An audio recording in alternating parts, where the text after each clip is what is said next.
Hello and welcome to BharatShakti.in.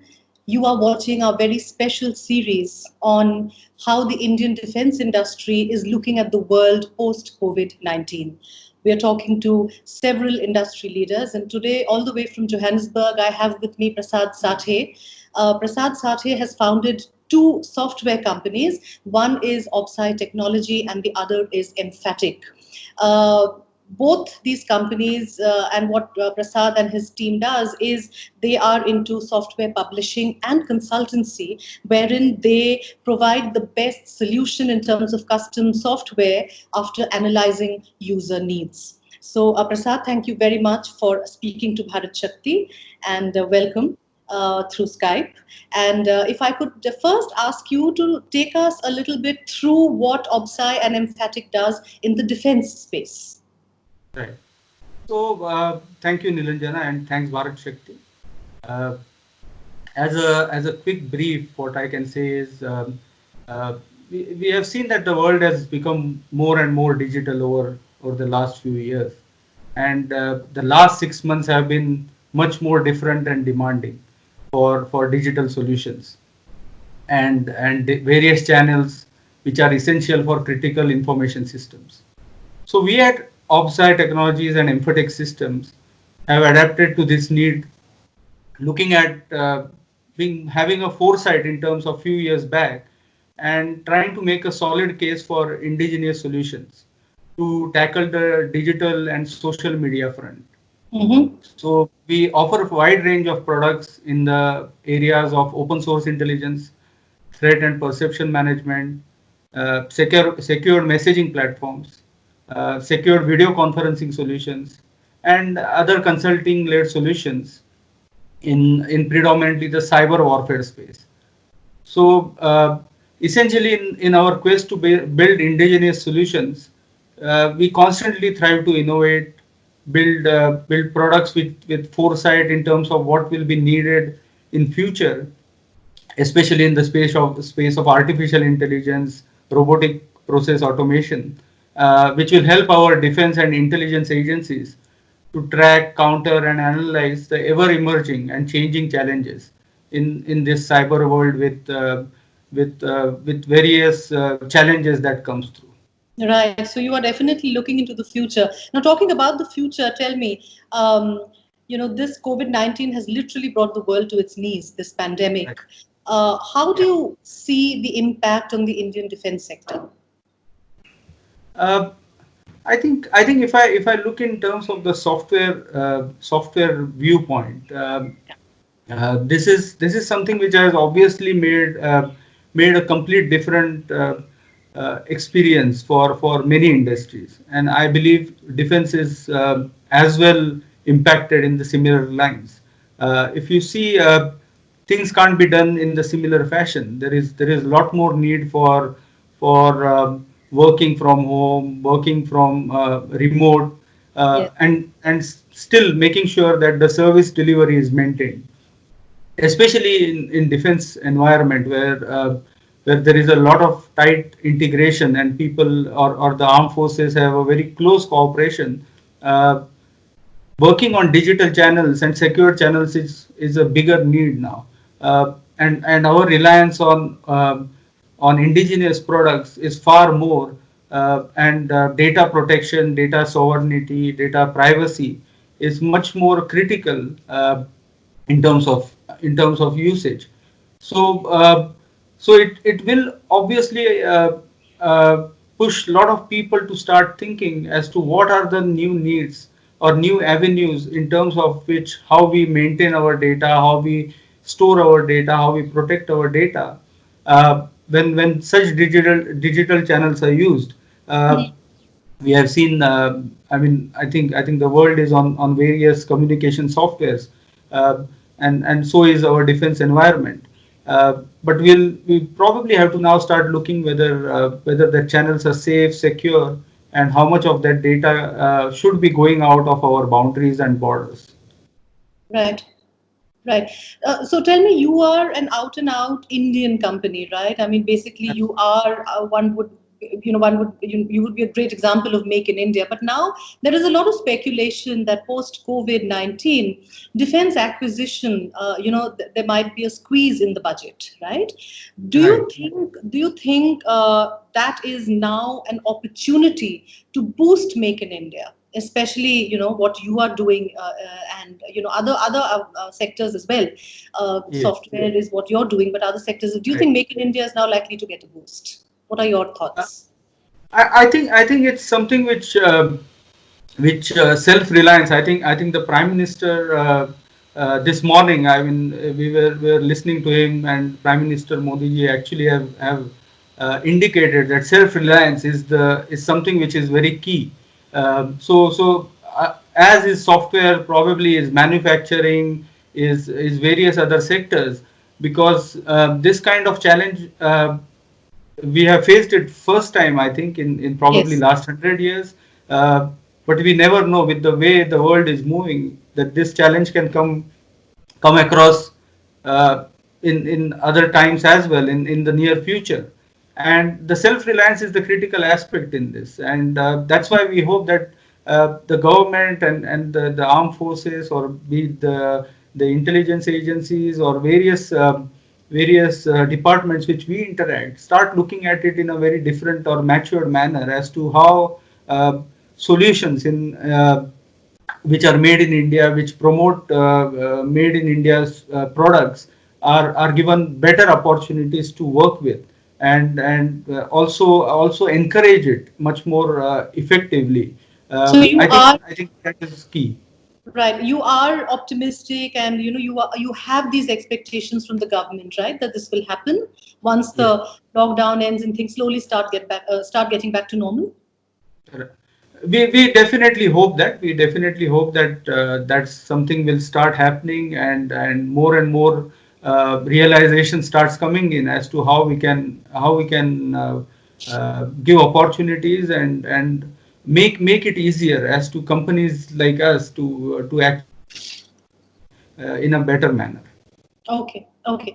So tell me about your existing projects with the government of India. Do you have any, pending payments? And because, a lot of this, with what has happened to the economy, a lot of SMEs and MSMEs would be facing a problem, right? So what is your situation exactly?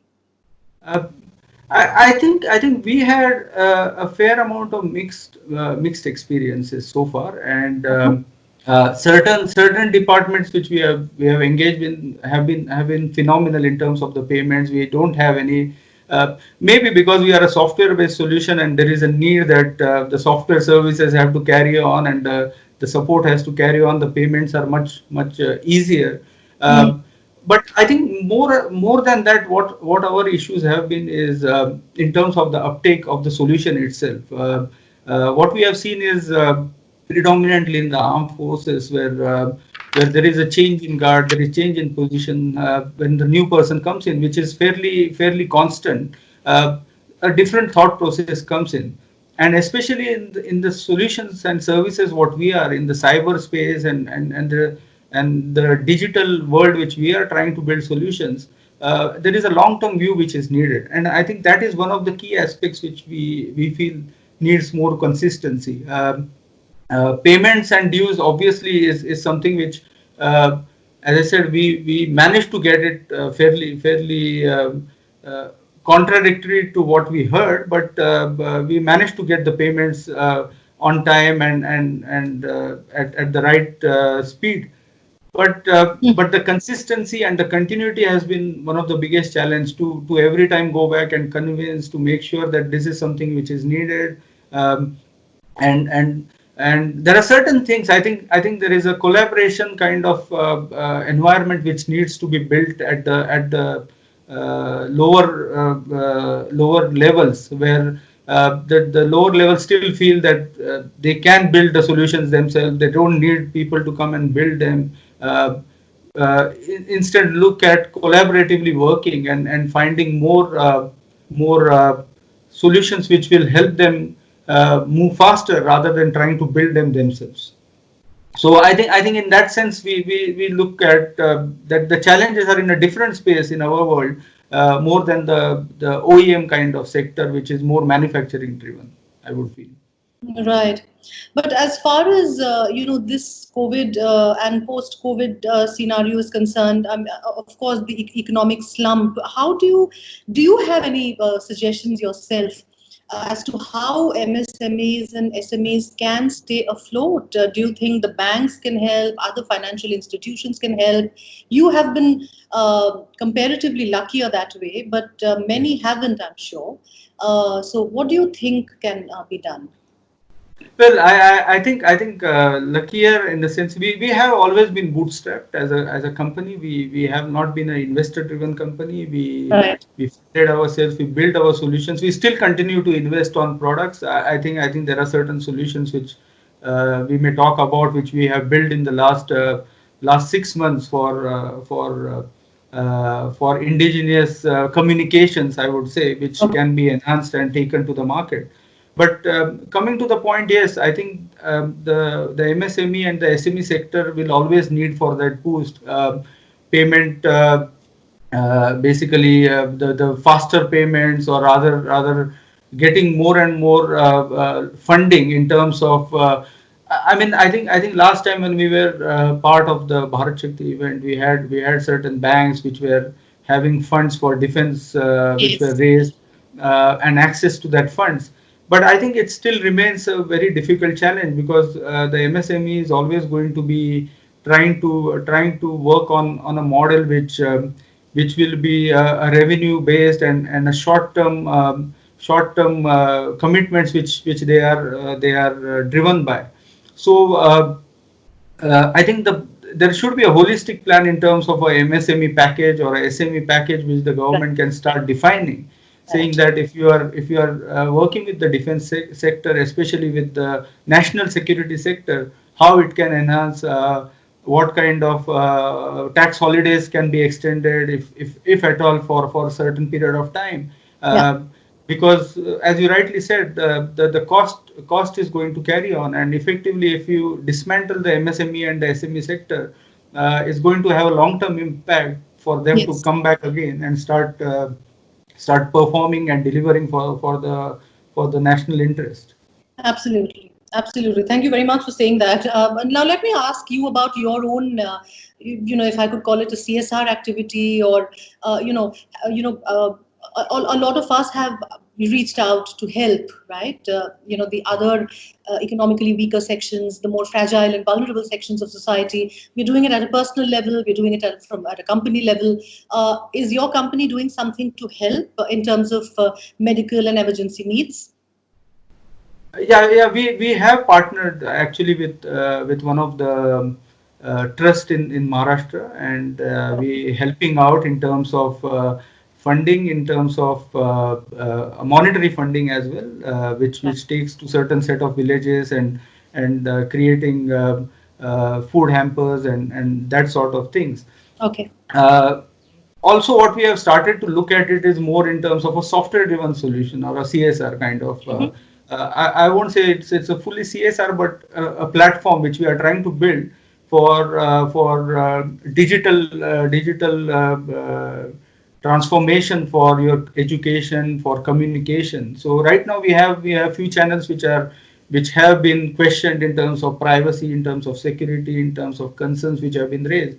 So we Yes. have built our own messaging software, and a video conferencing software, which is one is Houseit, which is a messaging software, How's completely it? indigenous, Houseit, and Okay. then a video conferencing software which is called Huddle Up, which helps people to conduct webinars and screen shares, and have multi-participant discussions.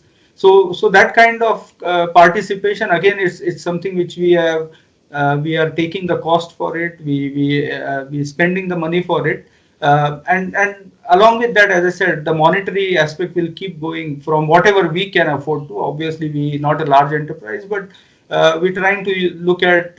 I mean, the trust which I spoke about is helping out around 1,500 families in a remote village, which Mhm. helps to extend doctors and taking care for them. We try to keep funding that trust, and see whatever way we can assist with. Lovely. We will take this offline, Prasad, but I can tell you that I'm definitely interested in that video conferencing software that you mentioned at Bharat Nice. Shakti, and as well as for Strat News Global. So, yeah, we will take that offline. Right. Okay. My last question to you, very briefly, in case have you had a chance to go through the draft of the DPP 2020? I have very briefly looked at it. I think Your there are take? certain key elements which came through. I think leasing is one of the options which I have read through. There is a small talk about AI and software driven acquisitions. I think fairly there is a lot of drafts and procurement plans which come through. It's very important for the people at the actual procurement level and usage level to understand this in a very different sense. I think uh, our experience and has been that when we have interacted at the Raksha Mantri level, or let's say even at the Director General level, there has been lot of encouraging interest, Okay. and this kind of defense procurement plan talks about it. I think where it actually fizzles out and doesn't go forward is where at the lower level people still want to go through the structured process and not sure about commitment. So I think that is where the plan needs to refine a bit in terms of how it needs to address that kind of fast tracking. Mhm. There is lot of positives in the DPP 2020 in terms of leasing. I don't know whether that will extend to software services, uh, or it is only limited to the equipment and manufacturing kind of space. But I think software is now in the sense of, because right now what happens is the intellectual property becomes the key hurdle in the Mhm. software. Everyone wants to own it, keep it in premises, which Yes. which which is absolutely not needed in this world, because when you are using these other softwares which are foreign created, that is something which you are living with. So when it comes to the Indian company, you don't need to really harp on that issue of IP and keeping that IP with you as a key factor for decision making. Okay, all right. So I'm sure that our policymaker viewers of Bharat Shakti are going to listen to this and take your advice very seriously. That is, in fact, why we are having this series of conversations with the leaders as well, because we need to understand everyone's perspective, especially after COVID-19. It's unprecedented, and it has. I think all of us have had some time to do a certain amount of thinking on a lot of Absolutely. things. Tell me about Absolutely. South Africa. How Johannesburg? How's the situation there? I can see, are safe, and please stay safe. But what's the situation as such? I think we also entered fairly early into the lockdown around 15th of March, when Okay. very early decisions were taken. The borders were closed quite soon. We currently sitting at around 4,000 positive cases, 70 deaths. But I think we looking at opening. The president had a announcement last night where he announced a gradual opening of the economy in 4 stages from 30th of April. So we'll see how that goes. But I think it's a scary time out there. Obviously, the travels have changed. Our 100% staff is working in India, which is working from home. Oh, Same yeah. in South Africa and other parts of the world. So I think it's a very different world, as you said. It's a paradigm shift in terms of how we are operating, and I think Absolutely. things are scary. The expectation is here when the winter is severe, which is July and August. Uh, that's when we are going to be hit harder. That's the analytics or statistical models are talking about. But we Right. have to wait and see. I think it's unknown which we are living with. Yes. Yes. Every day it's uncharted territory, and then we just have to wade through it and survive it. I think that's Yes, important. And stay sane and stay cheerful. you All too. right. That's well. Yeah, yeah. Prasad, thank you very much for joining us and taking out the time to speak to Bharat Shakti. Thank you very much. And next time you're in India, whenever that is, hope to see you.